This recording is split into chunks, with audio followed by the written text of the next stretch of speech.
আসসালামু আলাইকুম। কেমন আছেন সবাই? আশা করি সবাই ভালো আছেন। আলহামদুলিল্লাহ আমি অনেক ভালো আছি। বন্ধুরা, আজকে আমি গুরুত্বপূর্ণ কয়েকটা কথা বলবো। তার মধ্যে প্রথমত হচ্ছে যে কিভাবে হাউসগুলো তৈরি করলাম এবং গত 5 বছরে কি কি মাছ চাষ করলাম এবং কিভাবে এই মাছ চাষে এলাম। তাই মূলত এই কয়েকটি বিষয় নিয়ে কথা বলবো। আশা করি শেষ পর্যন্ত দেখবেন। দেখলে অনেক কিছু শিখতে পারবেন, জানতে পারবেন। তো আমি 8 সালে পোলট্রি ফার্ম করেছি। তারপর 2015 সালে গরুর ফার্ম করছি। তো সবচেয়ে আমার এই মাছ চাষটাই সবচেয়ে বেস্ট মনে হয়েছে আমার কাছে। সবগুলোই ভালো। তো এটাই করতেছি এবং এটা আজীবন করে যাব যতদিন বাঁচবো। আর এগুলো এমনভাবে করেছি যে আমি কোনো ত্রিপল দিয়ে করিনি, কারণ আমি এককালীন করেছি। আমি মরে যাওয়ার পরেও যেন এগুলো আমার ছেলে মেয়ে নাতিপুতিরাও করতে পারে। তো এই দেখুন, প্রথম যখন আমি কাজ করি আসলে তখন তো ভাবিনি যে এগুলো ভিডিও আমি কখনো আমার চ্যানেল হবে, আমি সেখানে ছাড়বো। তো তখন নর্মালভাবে ভিডিওগুলো করা ছিল, টুকিটাকি যেগুলো। দেখুন আমি শুরুর থেকে কিভাবে করছিলাম। তখন আমার এই যে সামনে দেখতেছেন, এই সামনের এটা আমি আগে থেকেই প্ল্যান করছি যে সামনে 3 তলা ফাউন্ডেশন, এখানে আমি দোকান করব, উপরে থাকার সিস্টেম এবং নিচে আন্ডারগ্রাউন্ড রুম। এর পিছনেই দেখবেন যে আন্ডারগ্রাউন্ড রুম করছি নিচতলাটায়, আর উপরে দোকান, তার উপরে হচ্ছে থাকার জায়গা। তো সবগুলো আমি আমার নিজের মেধাতেই করেছি, কোনো কারোর কাছ থেকে প্ল্যানিং করিনি। আর আল্লাহ সঠিক বুঝ দান করছেন। আল্লাহ অনেক অনেক ধন্যবাদ। আসলে তার কথা বলে তো শেষ করা যাবে না। সে আমাদের যে সামান্য জ্ঞান দিয়েছেন, সেই জ্ঞানই আমরা অনেক কিছু করি। তো দেখুন এই যে সিঁড়িটার আমি রাখছি, এগুলো আসলে আমি পর্যায়ক্রমে করছি, ভালো লাগছে। আবার দেখা যাচ্ছে যে আর একটা করে যোগ করছি। তো এটা জায়গাটা পুরোটা আমার নিচু ছিল, আমি হালকা পাতলা কিছু মাটি কাটছি, কাইটা যে উপরে দেখলেন ওইটা একটা, এটা দ্বিতীয়টা। তো এটা 36 ফিট বাই 55 ফিট, টোটাল জায়গা 60 ফিট। 6 ফিট আমি রাস্তা রেখেছি এই যে যাতায়াতের জন্য, যাওয়ার ঘাটা রেখেছি। আর এই যে বড়টা দেখতেছেন, এই বড়টা এইটা আছে 72 ফিট বাই 60 ফিট। তো এগুলো আসলে পর্যায়ক্রমে করছি। আর আমি ভাবছি যে কী করে সুন্দর করা যায়, তো সেভাবেই করছি।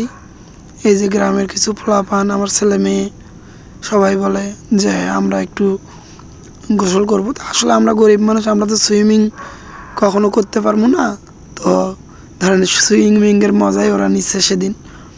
সেদিন অনেক লোকজন নামছিল, বাচ্চা পোলাপানরাও নামছিল। তো দেখেন ওরা সুইমিং করতেছে। আসলে সেই সময় যে কি ভালো লাগতো, এখনও ভালো লাগে, সেগুলো আসলে আমি আপনাদের বললে বোঝাতে পারবো না। আসলে টাকা পয়সা তো সবাই কম বেশি কামাই করি, কিন্তু আসলে এগুলো দৃশ্য অসাধারণ লাগে। এই যে তার পরবর্তীতে আসলে আমার আগের ফোনে কিছু ভিডিও করা ছিল, সেগুলোই টুকরো টুকরো করে আপনাদের দেখাচ্ছি কীভাবে করলাম। দেখুন এখন আরও সুন্দর লাগতেছে। এই যে সামনের আমার 3 তলা ফাউন্ডেশন হাউস, মোটামুটি অনেকটাই কাজ আছে। রাস্তা এখনও হয়নি, রাস্তাটা করব। দেখে নেন, সে ভিডিও দেখতে পারবেন সামনে। এই যেটা এটা এই যে এটা দেখতেছেন, এই যে সামনে এটা আমার 3 তলা ফাউন্ডেশন, এই যে নিচে আন্ডারগ্রাউন্ড রুম, মাছের আদার উদার রাখবো। আর হচ্ছে এই যে নিচের ওইটা আন্ডারগ্রাউন্ড রুম, আর উপরে আর এটা আমার প্রথম হাউস। 2 লক্ষ লিটারের ফুললি লোড দিলে এগুলো মনে করেন আরও বেশি পানি ধরবে। তো এটা আমার 5 ফিট করে দেওয়া আছে সাইডে, এবং আমার গভীরতা ঢালু সহ 7 ফিট প্লাস আছে। মানে আমি ঢালটা এত সুন্দর করে করছি যে মাছ যতই ছাড়ি সেগুলো আপনার মলমূত্র আমি সব সুন্দরভাবে আমি মানে একখানে জমা হবে, ওখানে আমি আউটলেটের মাধ্যমে সবগুলোতে আমার 4 ইঞ্চি পাইপ দেওয়া আছে। এই দেখেন আমার সানসাইডটা হয়ে গেছে। আসলে এটাও প্ল্যানিংয়ে ছিল না, পর্যায়ক্রমে হয়েছে। হঠাৎ করে আমার মাথায় ব্রেনটা আসলো। আসলে সে সময় আমি ঠিকমতো ঘুমও পারতে পারিনি যে কী করা যায়, কী করলে সুন্দর করা যায়, যাতে আমার মাছ চাষ যতটুকুই হোক কিন্তু দেখার যেন একটা সৌন্দর্য হয়। কারণ আমরা তো গ্রামের মানুষ, পার্কে কখনো যেতে পারবো না। তো একটা মিনি মানুষ যেন একটা ঘোরার মতো একটা দর্শনীয় জায়গা হয়। তা আপনাদেরও ইনশাল্লাহ জন্য উন্মুক্ত করে দেবো। আরও কাজ আমার বাকি আছে, সেগুলো করে আমার যারা ভিউয়ার্স থাকবেন, যারা আমার দর্শক, তারপর আরও আমার গ্রামের লোকজন, মানে যেখান থেকে যে আসুক উন্মুক্ত থাকবে। কখনো ভাইবেন না টাকা পয়সা নেব। তো দেখেন কত সুন্দর লাগতেছে এখন। আসলে সেই সময় যে আমার কি ভালো লাগছে, যে সিঁড়িটা দেখতেছেন নিচে যাওয়ার জন্য, এটা আমি যখন সেচ দেবো তখন আরও দেখতে পারবেন যে আরও কত সুন্দর হয়। সিঁড়িটা একবারে নিচে চলে গেছে। এই যে এখন যেগুলো মাছ দেখতেছেন, এটা আমার প্রথম আমি পাবদা করছিলাম। তো এখন যেগুলো দেখতেছেন এটা আমার হলো এগুলো মাগুর। দেখলেন মাগুর, কিছু দেশি বাংলা মাছ, এগুলো এভারেজে মিল করেই দেওয়া আছে। কিন্তু আমি মোটামুটি পাবদা, মাগুর, শিং, কই, তারপরে এগুলো অনেক প্রজাতি করছি। তো সবগুলো আলহামদুলিল্লাহ করতে পারছি। তবে মাগুরে একটু ভাইরাস হয়েছিল, কিন্তু সেটা আমি মানে ঠিক করতে পারছি। মানে এমন সময় শেষ সময় হয়েছে, সে সময় আমি বিক্রি করতে পারছি, কিছু ট্রিটমেন্ট করে বিক্রি করছি।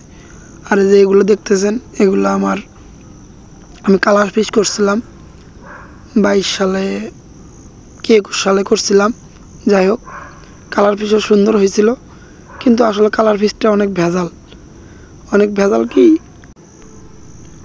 এটা বিক্রির একটা প্রসেসিংয়ের অনেক ভেজাল, যেটা আমার দ্বারা করা সম্ভব নয়।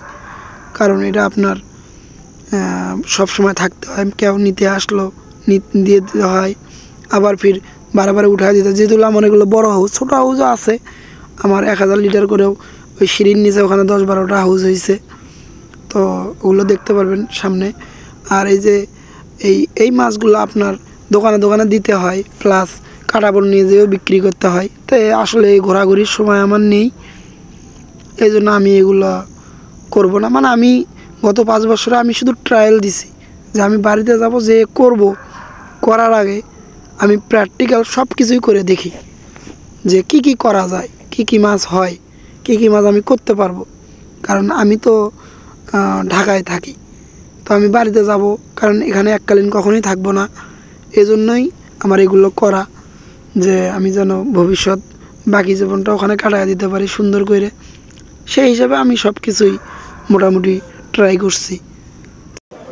তো এখন মনে হচ্ছে আলহামদুলিল্লাহ আমি সুন্দরভাবে মাছ চাষ করতে পারবো। সবাই আমার জন্য দোয়া করবেন। আর এই ভিডিওটা অনেক বড় হয়ে যাচ্ছে, তাই আর একটা দুই ভাগে ভাগ করেছি। নেক্সট পার্টও আপনারা দেখতে পারবেন কয়েকদিনের মধ্যে, আবার ওটাও ছাড়বো ইনশাল্লাহ। অপেক্ষায় থাকুন, নেক্সট পার্টে অনেক গুরুত্বপূর্ণ কথা হবে ইনশাল্লাহ। সবাই ভালো থাকুন, আমার জন্য দোয়া করুন। আসসালামু আলাইকুম।